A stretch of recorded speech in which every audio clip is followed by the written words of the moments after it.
Alright, what we have here is a very basic Excel spreadsheet. You can look at a monthly budget, look at what you can save, look at what you're spending.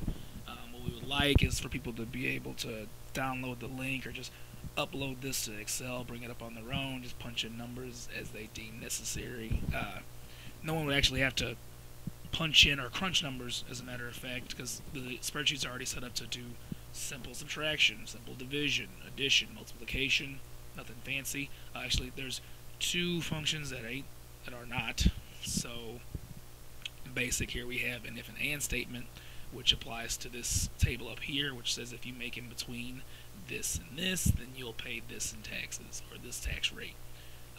And then over here, for these three tables, we have PMT formulas, which says for whatever principal loan amount, for however long in months or years, for whatever interest rate, you'll pay this a month. And we have these three items that we felt people would be more likely to incur than others. So we have the car payment, we have student loan payment, and we have mortgage, which will then bring us over here to what we have left to pay for other living expenses.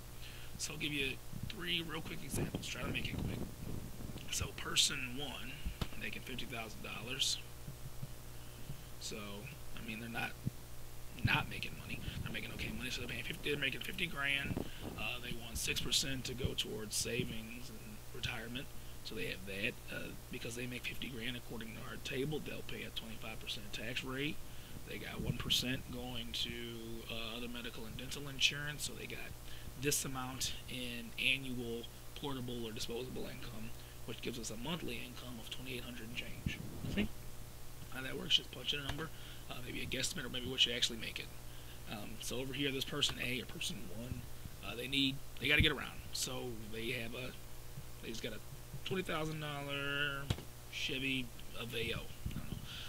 So the car note payment is in months, and we just chose 60 because that's what we wanted, 5 years at this interest rate, 6.45. So person whatever is paying $390 a month for their car.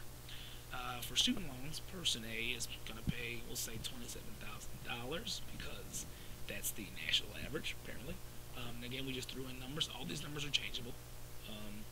They're 15 years, which here in the PMT formula is multiplied by 12, because we wouldn't want people to have to actively multiply 15 times 12 every time they wanted to put this together. So this person's paying $273 and change for student loan payments. Now mortgage. So living in St. Louis for $200,000, a home, pretty nice home. They'd pay $898 a month for their home.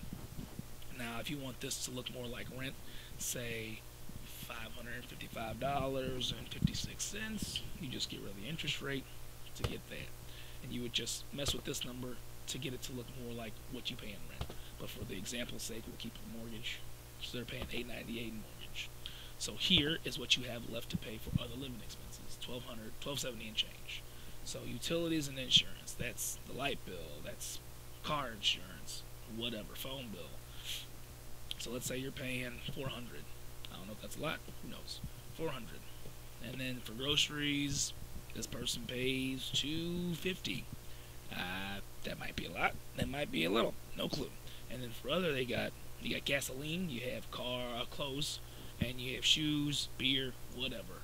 Now you could just spend $200 a month on these things and have $400 left over for other savings, or you could spend the whole $620. Maybe you really like shoes, or you're really into drinking beer. You really like to party.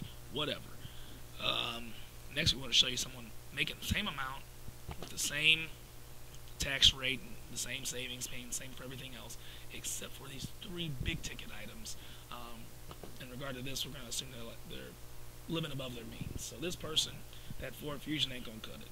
That ain't for me. I want a $50,000 Porsche.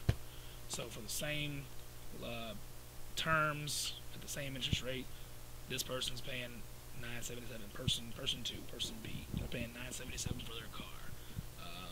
We'll keep this the same, and then that house, that $200,000 house in St. Louis, not so much. I want a $500,000 Tony Soprano mini mansion. Bam, I'm paying $22.45 now. So, but you look back over here, and if you get rid of these numbers like I was supposed to, this person now is $600 in the hole, and they haven't eaten or bathed. So they got a crazy sexy car and a fat mini mansion, but they're starving and they kind of smell like fart. So I mean, it just really shows you uh, what you could do, what you are doing. Say the person too wants to live this way for future pretense, then they know if they punch in numbers here that they have to make a certain amount to live that way. They're making $100,000. Now they can comfortably live in that house and drive that car and still have money to live and eat. So just quick examples, nothing too fancy, nothing too special.